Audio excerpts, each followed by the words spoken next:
Hi, this is Kimberly from Are You Awakening? I am here to talk to you about truth. So here we are with another Empathy for Empaths episode, which is just a short thing I'm doing for empaths who seem to kind of have a little bit of a difficulty adjusting to Earth with all the feelings and the emotions and the energy flying around this place lately.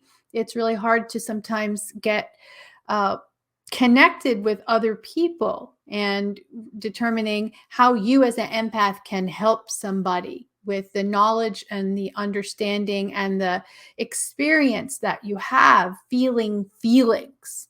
And so today's word is truth. And this was a requested subject because what is truth, right? Whose truth? What's truth? Truth for whom? Right? My truth, your truth, their truth, God's truth, my cat's truth. I mean, everybody's got their own damn truth, right? So let's talk about truth for a second. And we're going to start with the definition, which I found hilarious. Conformity with fact or reality. What?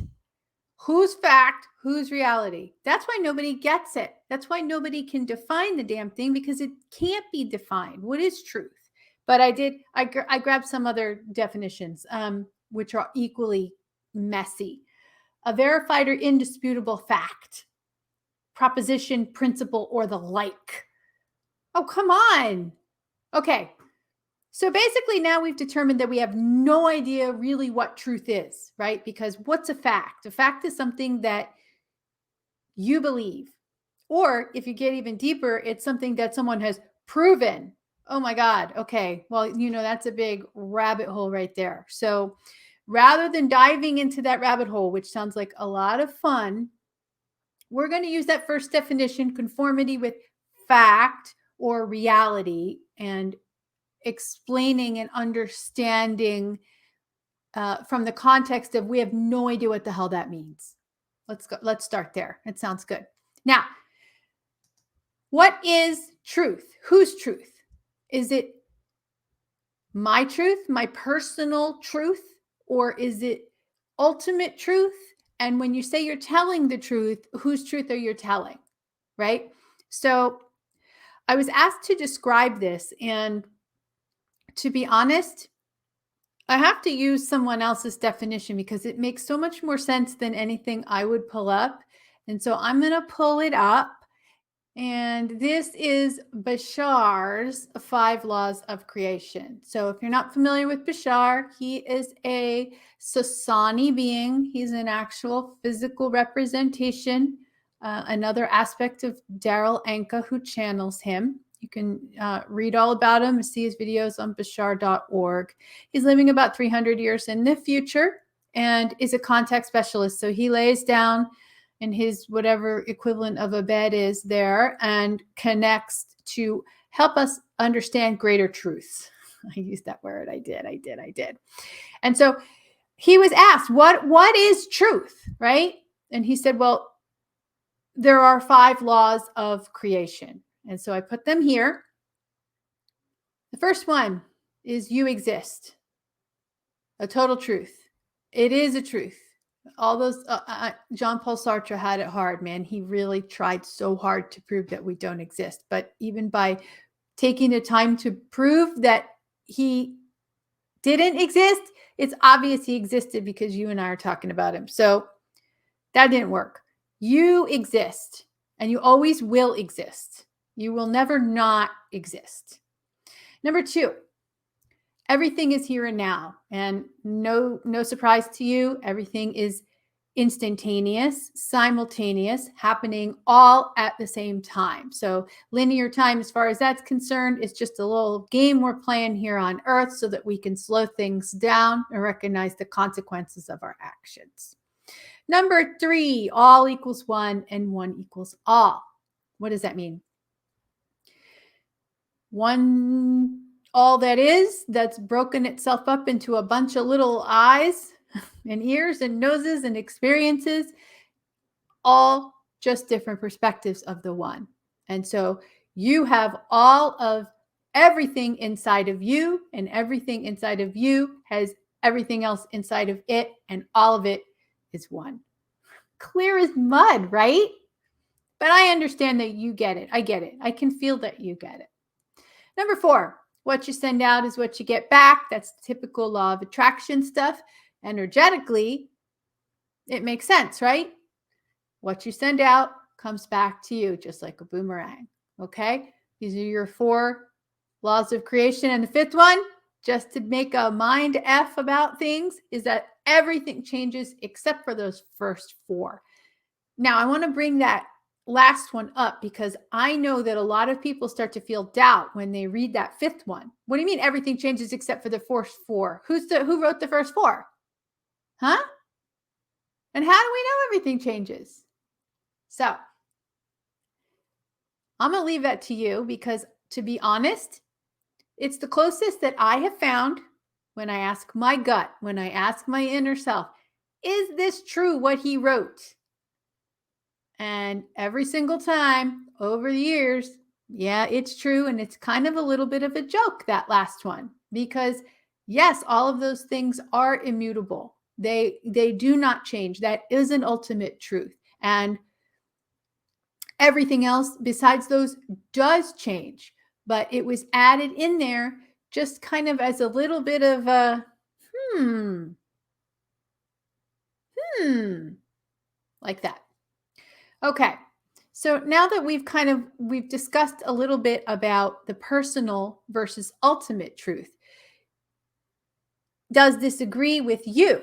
So you're going to have to ask yourself, do I read this and do I believe it? If you do, and if your gut says, yeah, it makes sense to me, then that's also your personal truth, right? If you read it and you're like, yeah, I think something's missing, or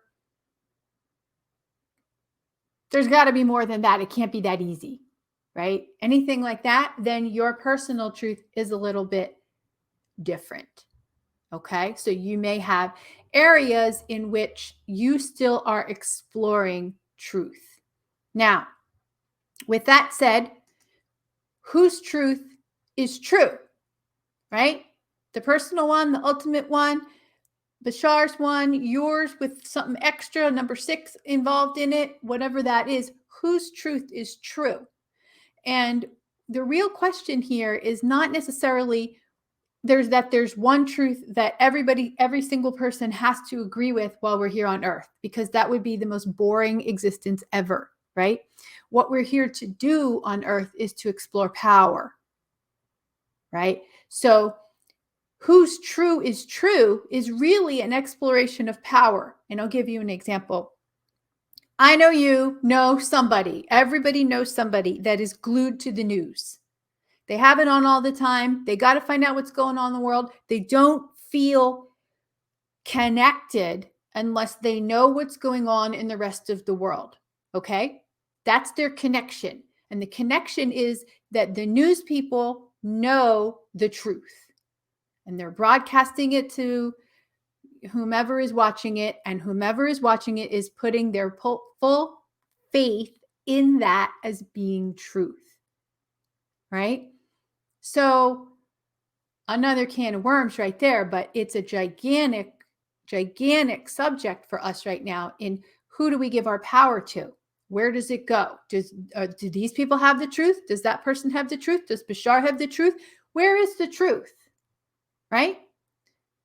So the power struggle is basically you learning that you're creating the whole thing. You are creating even these truths, right? If you're all and you're one, you are actually the creator of these truths. So when you get over the power thing, you're going to realize that the ultimate and the personal are actually the same. Wow, you thought this was going to be like an easy one, huh? Woo! Anyway, let's go on to what happens when you're misaligned from this, when you just don't know what the truth is, when you're not feeling like you're getting the truth from someone, you don't feel like you're living your truth, any of those things, you got to go to the gut again. It's always back to the gut. Always back to the gut. What does your gut say? You ask yourself a question, is this true for me? You're going to get a yes or a no. If you get a nothing, then you don't have enough information yet. So hang on and allow more information to come in. Don't make any decisions if you don't get a clear answer, right? It doesn't mean that it's a yes or a no. It just means you don't have enough information right now. So when you're misaligned, you're going to go back to your gut. You're going to talk to yourself. It's so much fun to talk to yourself as an empath.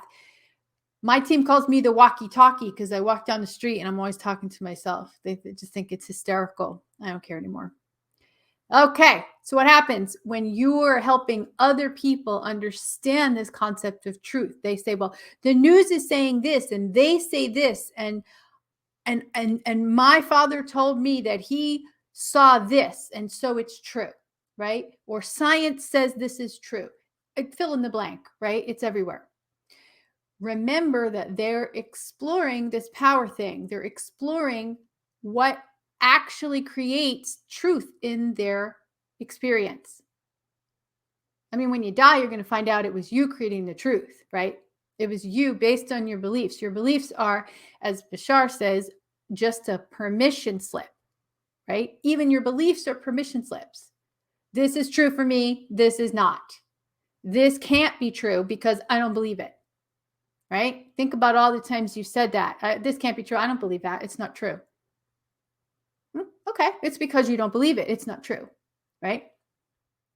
Anyway, one thing to remember is that we are each in our own bubble, meaning you've got a gigantic bubble around you that is a projection screen. I'm using this symbolic explanation, of course, but everything that you're believing and that you're thinking and that you want to materialize shows up on the inside of this bubble. And everyone's bubble is different, and everyone's bubble can be different.